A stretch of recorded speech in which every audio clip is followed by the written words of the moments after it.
ASCO 2015, Thomas Baldrick here with Dr. Peter Gibbs to discuss the Phase 3 SIRFLOX trial. Thank you, sir, for stopping by. Welcome.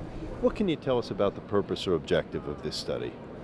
Selective internal radiotherapy is being increasingly used for a variety of cancers that have spread to the liver. There's good data for colorectal cancer patients in the chemorefractory setting, where patients have had lots of previous therapy.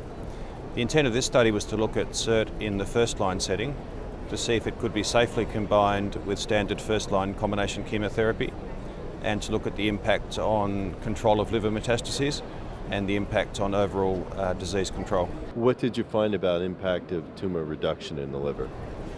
So the two key findings were that the addition of SIRT to standard systemic therapy increased the response rate within the liver. The more important finding that we saw prolonged control of liver metastases. So the progression of liver metastases in the control group was in the order of 12 months, and with the addition of SIRT that improved to 20 months, so an 8-month gain in liver progression-free survival. So how does this compare to current regimens in first-line treatment? So the important thing is that we're able to combine SIRT with our standard first-line chemotherapy plus biologic, in this case Bevacizumab, and we're able to do that safely.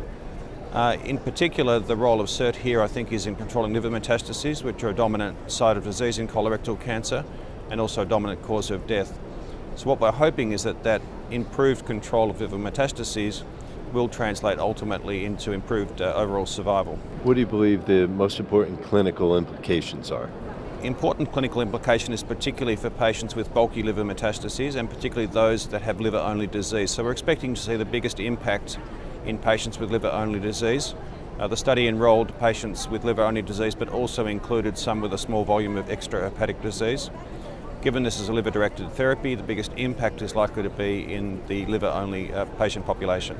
Based on your findings, are there follow-ups planned already? This is the first of 3 clinical trials looking at the impact of SIRT combined with oxaliplatin-based chemotherapy.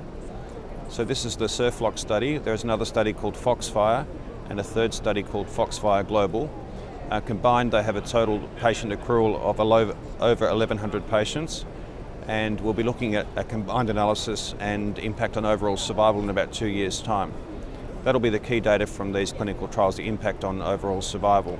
Very good. We thank you for stopping by and sharing this, and come back again when you have some more news, okay? You're welcome. Thank you. Thank you, sir.